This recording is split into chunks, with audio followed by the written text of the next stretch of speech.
Pittsburgh Pirates just completed a really strange up and down season where they looked like a team able to contend for the postseason, even buying at the trade deadline, to then having a really disappointing second half of the year and finishing at the bottom of the division.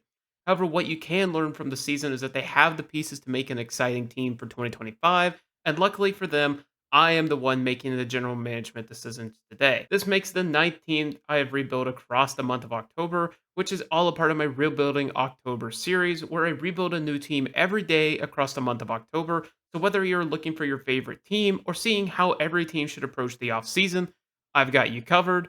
And with that being said, let's get the Pirates back to Bucktober. What makes this team so exciting was actually the opposite to what made them exciting in 2023.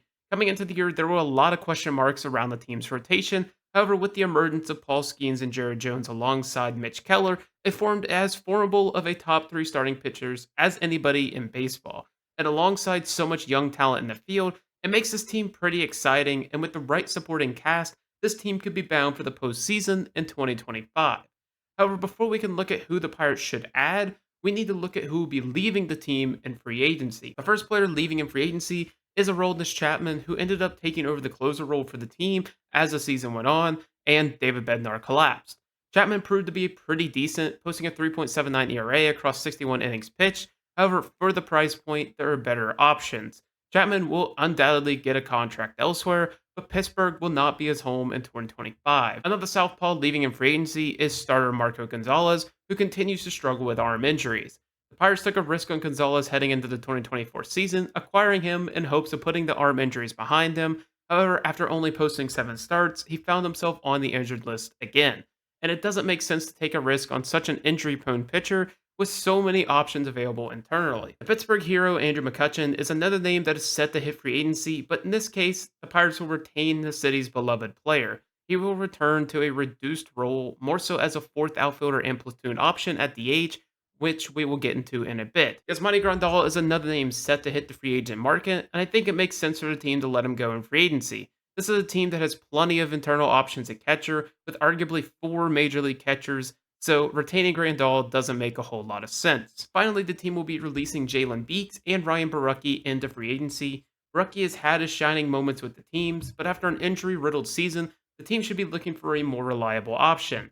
Also, if you've been following my series, you would know that Baracki has signed with the Athletics, so to keep consistency, we have to let him walk in free agency. As for Jalen Beeks, he was with the team briefly and looked okay, but again, there are better options for the team to look at. Staying internal, the team has a boat of prospects that can make their impact on the Major League roster. The biggest name has to be Bubba Chandler, who took his game to another level in 2024. Chandler made his way to AAA, even pitching in 7 games there, posting a 1.83 ERA. As a Pirates fan, it would be expected that Chandler is in contention to make the opening day roster and will definitely be in the rotation by the middle of the season. A player who has been in the Pirates system for a while, but should see some times in the tail end of the year, is Tamar Johnson, who has had his ups and downs, but continues to develop and push towards the top of the Pirates system.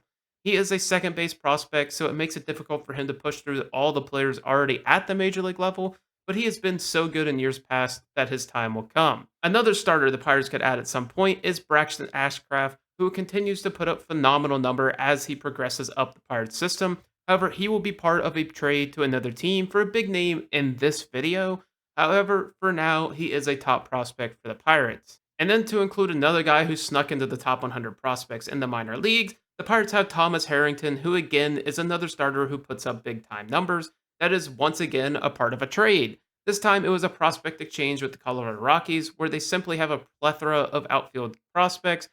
Harrington's strikeout to walk rate is simply incredible and will make a great pitcher one day wherever he ends up. Nick York is the next name that could have his impact on the Major League roster. He made it to the Major League roster towards the tail end of the year and looked decent. However, with the talent on the roster, he'll have to fight to maintain his spot. York looked great in the minors, especially after his transition to the Pirates organization in the Quinn Priester trade at the deadline. And the final name that could have an impact on the Major League roster is once again a starting pitcher, and it is Anthony Solamento. Solamento has stayed relatively unscathed in his ascent up the Pirate system till 2024, where he found his first struggles in Double-A, posting a 5.98 ERA across 17 starts.